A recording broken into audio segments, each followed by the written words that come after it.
Hello दोस्तों, नमस्कार। Delhi police constable भर्ती 2020 आज आपके लिए कंप्यूटर के टॉप 50 क्वेश्चंस लेके आए हूं।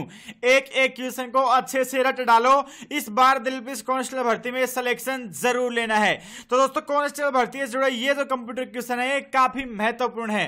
चलिए दोस्तों, वीडियो में आगे बढ़ते हैं। उससे पहले आप फटाफट से चैनल को सब्सक्राइब करके बेल आइकन को जरूर कर दीजिए ताकि दिल्ली पुलिस कांस्टेबल भर्ती की हर अपडेट आप तुरंत प्राप्त कर सकें और इससे जुड़े मोस्ट इंपोर्टेंट क्वेश्चन के वीडियो भी देख सकें। दोस्तों, बताना दुरिना ऐप के ऊपर राजस्थान पुलिस भर्ती के लिए स्पेशल कोर्स चल रहा है और इसके ऊपर आपको बम्पर डिस्काउंट मिल रहा है।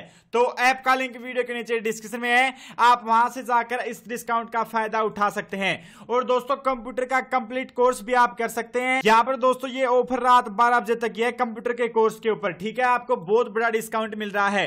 देखिए दोस्तों, अब देखते हैं आपके टॉप मोस्ट इंपोर्टेंट क्वेश्चंस। तो दोस्तों, मैं आपके लिए यहां पर सिर्फ क्वेश्चन ही नहीं बल्कि उनके ऑप्शन भी लेके आया हूं, यानी ऑप्शन वाले आपके लिए क्वेश्चंस हैं ऑब्जेक्टिव। तो मैं आपको पहले क्वेश्चन बताता हूं, फिर आप उसका आंसर मेरे आंसर बताने से पहले कमेंट बॉक्स में कमेंट करना और फिर मैं आपको उसका आंसर बताऊंगा। इस प्रकार से आप देख सकते हैं कि आपको इन 50 में से कितने क्वेश्चन पहले से ही आते हैं। ठीक है दोस्तों, पहला क्वेश्चन ईडीपी क्या है? तो इसका राइट आंसर आएगा डी, इलेक्ट्रॉनिक डेटा प्रोसेसिंग। ठीक है, ईडीपी है उसका मतलब होता है इलेक्ट्रॉनिक डेटा प्रोसेसिंग। अगला क्वेश्चन, कंप्यूटर में सूचना किसे कहा जाता है? तो इसका राइट आंसर आप कमेंट बॉक्स में कमेंट करें। तो कंप्यूटर में सूचना किसे कहते हैं? इसका आंसर होगा सी, एकत्रित डेटा को। ठीक है, कंप्यूटर में सूचना एकत्रित डेटा को कहा जाता है। कंप्यूटर में डेटा किसे कहते हैं? तो दोस्तों, कंप्यूटर में डेटा कहेंगे चिन्ह व संख्यात्मक सूचना को। ठीक है, आपका आंसर सही था या नहीं ये आप साथ साथ जरूर देखते रहें। इनपुट का आउटपुट में रूपांतरण किसके द्वारा किया जाता है? तो इसका राइट आंसर आएगा सी, सीपीयू द्वारा। ठीक है, इनपुट का आउटपुट में रूपांतरण है वो सीपीयू करता है। अगला क्वेश्चन, कंप्यूटर में जाने वाले डेटा को क्या कहते हैं? तो दोस्तों, इसका राइट आंसर आपका आएगा बी, इनपुट। कंप्यूटर में जाने वाले डेटा को इनपुट कहते हैं और कंप्यूटर से बाहर आने वाले डेटा को आउटपुट कहते हैं। ठीक है, चलते हैं अगले क्वेश्चन की तरफ। डेटा प्रोसेसिंग का अर्थ क्या है? तो डेटा प्रोसेसिंग का क्या अर्थ होता है? इसका आंसर आप कमेंट करके बता सकते हैं। इसका राइट आंसर आएगा डी, वाणिज्यिक उपयोग के लिए जानकारी तैयार करना डेटा प्रोसेसिंग होता है। ठीक है, अगला क्वेश्चन, एटीएम क्या होता है? तो एटीएम क्या होता है दोस्तों? एटीएम का मतलब होता है बिना स्टाफ के नकदी देने वाली मशीन। ओके, यानी वहां पर किसी आदमी की जरूरत नहीं पड़ती है, वो मशीन ही आपको नकदी रुपए है वो देती है। अगला क्वेश्चन, कंप्यूटर प्रोसेस द्वारा इंफॉर्मेशन में परिवर्तित किए जाते हैं। तो इसका आंसर होगा बी, डेटा। अगला क्वेश्चन, एक इलेक्ट्रॉनिक डिवाइस जो डेटा को इंफॉर्मेशन में कन्वर्ट करते हुए प्रोसेस करता है।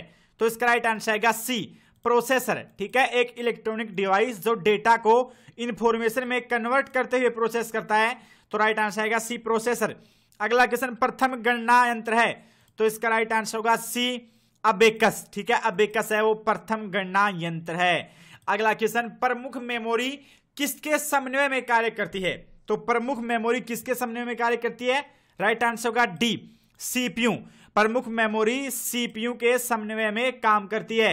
दोस्तों, मैं आपको वीडियो में आगे बढ़ने से पहले छोटी सी बात बताना चाहूंगा। दिल्ली पुलिस भर्ती की आप अगर ऑनलाइन फ्री तैयारी करना चाहते हैं तो हमने अनअकैडमी के ऊपर आपके लिए दिल्ली पुलिस के हर सब्जेक्ट की फ्री कोचिंग स्टार्ट करके रखी है, फ्री क्लासेस चलती हैं। तो हमारी अनअकैडमी की प्रोफाइल का लिंक वीडियो के नीचे डिस्क्रिप्शन में है, आप प्रोफाइल को फॉलो कर लीजिए बिल्कुल फ्री में। फिर आप हर क्लास में भाग लेके घर बैठे दिल्ली पुलिस के एग्जाम को क्रैक कर पाएंगे। तो दोस्तों, अब चलते हैं अगले क्वेश्चन की तरफ। माइक्रो प्रोसेसर जो कंप्यूटर का मस्तिष्क होता है उसे कहा जाता है। तो इसका राइट आंसर होगा बी, माइक्रोचिप। ठीक है, माइक्रो प्रोसेसर जो कंप्यूटर का मस्तिष्क होता है उसे माइक्रोचिप कहते हैं। ठीक है दोस्तों, ये बहुत छोटा होता है। अगला क्वेश्चन, कंप्यूटर द्वारा प्रोड्यूस किया गया परिमाण है। तो कंप्यूटर द्वारा प्रोड्यूस किया गया परिणाम है आउटपुट। ठीक है, कंप्यूटर आउटपुट प्रोड्यूस करता है यानी आउटपुट निकालता है। ओके, अगला क्वेश्चन, सीपीयू का मुख्य घटक क्या है? ठीक है, सीपीयू का मुख्य घटक इनमें से कौन सा है? Control unit, memory, arithmetic logic unit. तो इसका राइट आंसर आएगा डी, ये सभी सीपीयू के मुख्य घटक हैं। कंप्यूटर की क्षमता है, तो कंप्यूटर की क्षमता कितनी होती है? निम्न, उच्च, सीमित या फिर असीमित? तो दोस्तों, इस क्वेश्चन का राइट आंसर आपका आएगा सी, सीमित। कंप्यूटर की क्षमता है वो सीमित होती है लेकिन बहुत होती है दोस्तों। अगला क्वेश्चन, कंप्यूटर को किस प्रकार की बुद्धि की संज्ञा दी गई है? तो राइट आंसर आएगा बी, कृत्रिम। कंप्यूटर है वो एक कृत्रिम बुद्धि की संज्ञा दी गई है, यानी कंप्यूटर एक कृत्रिम आपका मस्तिष्क आप मान लीजिए। कंप्यूटर हर कुछ कर सकता है लेकिन वो कृत्रिम है, इंसान द्वारा बनाया गया है। ओके, तो कंप्यूटर को कृत्रिम बुद्धि की संज्ञा भी दी गई है। अगला क्वेश्चन, मनुष्य की स्मरण शक्ति कंप्यूटर की तुलना में होती है। तो दोस्तों मनुष्य की जो स्मरण शक्ति है, याद करने की क्षमता, वो कंप्यूटर के तुलना में कितनी होती है? तो इसका राइट आंसर आएगा ए, सामान्य। ओके, चलते हैं अगले क्वेश्चन की तरफ। मानव मन व कंप्यूटर में किसकी गति अधिक है? तो इसका राइट आंसर आएगा मानव मन। मानव मन से तेज कंप्यूटर नहीं है और मानव मन से तेज कुछ भी नहीं होता। अगला क्वेश्चन, सबसे तेज कंप्यूटर होता है? तो राइट आंसर आएगा D, super computer. Super computer है वो सबसे तेज कंप्यूटर है। अगला क्वेश्चन, माइक्रो प्रोसेसर किस पीढ़ी का कंप्यूटर है? तो माइक्रो प्रोसेसर है वो चतुर्थ पीढ़ी का कंप्यूटर है। अगला क्वेश्चन, भारत में निर्मित परम कंप्यूटर किस प्रकार का कंप्यूटर है? तो परम कंप्यूटर है वो भारत में निर्मित है, मेड इन इंडिया है, और ये सुपर कंप्यूटर है। ठीक है, परम कंप्यूटर भारत में निर्मित कंप्यूटर है जो कि एक सुपर कंप्यूटर है। गणना संयंत्र एबाकस का आविष्कार किस देश में हुआ? गणना संयंत्र एबाकस का आविष्कार किस देश में हुआ? कमेंट करके आप आंसर जरूर बताएं। राइट आंसर इसका आएगा सी, चीन में हुआ था। ठीक है, सर्वप्रथम पंच कार्ड का प्रयोग किसने किया था? तो सर्वप्रथम पंच कार्ड का प्रयोग ए, जोसेफ मेरी ने किया था। कंप्यूटर के विकास में सर्वाधिक योगदान किसका है? तो इसका राइट आंसर दोस्तों आएगा डी, वोन न्यूमान। ओके, अगला क्वेश्चन, इंटीग्रेटेड सर्किट चिप का विकास किसने किया? तो इसका राइट आंसर भी आपका होगा डी, जे.एस. किल्बी। चुंबकीय डिस्क पर किस पदार्थ की परत होती है? तो चुंबकीय डिस्क पर किस पदार्थ की परत होती है? राइट आंसर आएगा ए, आयरन ऑक्साइड। चुंबकीय डिस्क पर आयरन ऑक्साइड की परत होती है। अगले क्वेश्चन की तरफ चलते हैं। 1 मेगाबाइट कितने बाइट के बराबर होता है? तो राइट आंसर आएगा ए, 1024 KB। 1 मेगाबाइट यानी कि 1 MB, MB का मतलब होता है मेगाबाइट। 1 MB है वो कितने बाइट के बराबर होता है? यानी 1 MB में कितने बाइट है? 1024 KB। ओके, 1 गीगाबाइट कितने बाइट के बराबर होता है? तो 1 GB में कितने बाइट होते हैं? इसका राइट आंसर दोस्तों आएगा बी, 1024 MB। ओके, 1 GB का मतलब 1024 MB। अगला क्वेश्चन, कंप्यूटर में प्रयुक्त आईसी चिप किससे बनते हैं? तो आंसर होगा डी, सिलिकॉन से। कंप्यूटर में प्रयुक्त आईसी चिप हैं वो सिलिकॉन से बनते हैं। अगले क्वेश्चन की तरफ चलते हैं। इंटरनेट के पते में पद HTTP का सही विस्तृत रूप क्या है? यानी HTTP की फुल फॉर्म क्या है? तो इसका राइट आंसर आएगा D, hyper text transfer protocol. Okay, hyper text transfer protocol HTTP की फुल फॉर्म। किसी कंप्यूटर के प्रोग्राम में बच्चों द्वारा प्रयुक्त भाषा प्राय कौन सी होती है? तो किसी कंप्यूटर के प्रोग्राम में बच्चों द्वारा प्रयुक्त भाषा कौन सी होगी? सी, लोगो। अगला क्वेश्चन, एक सुहाहा निजी कंप्यूटर जो आपकी गोद में रखने लायक छोटा सा होता है क्या कहलाता है? तो इसका आंसर होगा B, notebook computer. Okay, multi processing होती है तो इसका राइट आंसर आएगा बी, एक से अधिक प्रोसेसर द्वारा। मल्टी प्रोसेसिंग किससे होती है? एक से अधिक प्रोसेसर द्वारा। अगला क्वेश्चन, निम्न में से ऑप्टिकल मेमोरी है? तो इसका राइट आंसर आएगा CD रोम। CD रोम है वो एक ऑप्टिकल मेमोरी है। अगला क्वेश्चन, CPU में कंट्रोल, मेमोरी और तीसरा कौन सा यूनिट होता है? तो CPU में कौन सा यूनिट होता है? इसका आंसर आएगा डी, अर्थमेटिक और लॉजिक। कंप्यूटर के आविष्कारक कौन है?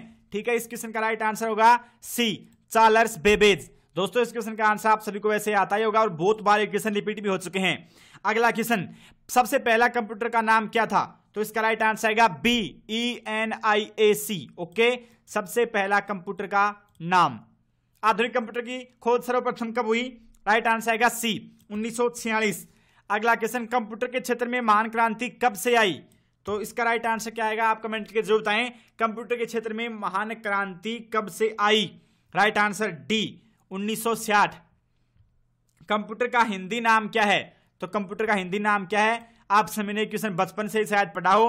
राइट आंसर आएगा बी, संगणक। कंप्यूटर को हिंदी में संगणक कहते हैं। ओके, यानी गणना करने वाला। कंप्यूटर साक्षरता दिवस कब मनाया जाता है? राइट आंसर आएगा डी, 2 दिसंबर। कंप्यूटर साक्षरता दिवस कब मनाते हैं? CPU का पूर्ण रूप क्या है? यानी CPU की फुल फॉर्म क्या है? तो CPU की फुल फॉर्म क्या होती है? सेंट्रल प्रोसेसिंग यूनिट, ठीक है, CPU यानी सेंट्रल प्रोसेसिंग यूनिट, इनमें से कौन सर्च इंजन नहीं है? तो इसका राइट आंसर क्या आएगा, कमेंट करके आप जरूर बताएं। राइट आंसर आएगा डी, वोल्फॉर्म अल्फा, ठीक है। गूगल, याहू और बायडू ये सर्च इंजन है, लेकिन डी है ये सर्च इंजन नहीं है। इनमें से कौन इनपुट इकाई है? ओके, इनमें से कौन सी इनपुट इकाई है? तो दोस्तों इनमें यहां पर माउस, कीबोर्ड और स्कैनर तीन ऑप्शन है और ये तीनों ही इनपुट इकाई हैं। तो इसका राइट आंसर होगा डी, इनमें से कोई नहीं। 1 किलोबाइट KB कितने बाइट के बराबर होता है? तो 1 KB में 1 किलोबाइट में कितने बाइट होते हैं? राइट आंसर आएगा ए, 1024 बाइट। दोस्तों आमतौर पर आप देखते हैं तो किलो का मतलब 1000 आप लगाएं तो 1000 से ही होता है, ठीक है। 1 किलो मतलब 1000 ग्राम, लेकिन दोस्तों कंप्यूटर की भाषा में 1 किलो का मतलब आप चाहे कहीं पे भी लगा लो, 1 किलो बाइट हो चाहे दोस्तों 1 मेगाबाइट हो, वहां पर 1 किलो का मतलब 1024 यूनिट होता है। ओके, तो 1 किलो बाइट यानी 1 KB में कितने बाइट होंगे?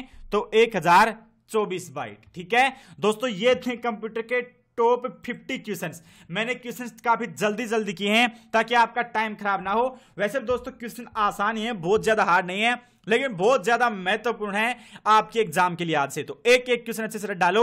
और दोस्तों दिल पुलिस भर्ती की फ्री ऑनलाइन तैयारी करने के लिए आप हमें अनअकैडमी के ऊपर फॉलो जरूर कर लीजिए। अगर आपने अभी तक नहीं किया है तो यहाँ पर बहुत सारे स्टूडेंट फ्री तैयारी करके दिल पुलिस भर्ती में अपना सिलेक्शन लेने की अग्रसर हैं, तो आप भी प्रोफाइल को फॉलो कीजिए और यहाँ पर हमारे साथ तैयारी करने के लिए आ जाओ। दोस्तों दिल पुलिस भर्ती के आगे भी पल पल की अपडेट मैं आपको तुरंत उपलब्ध कराता रहूंगा।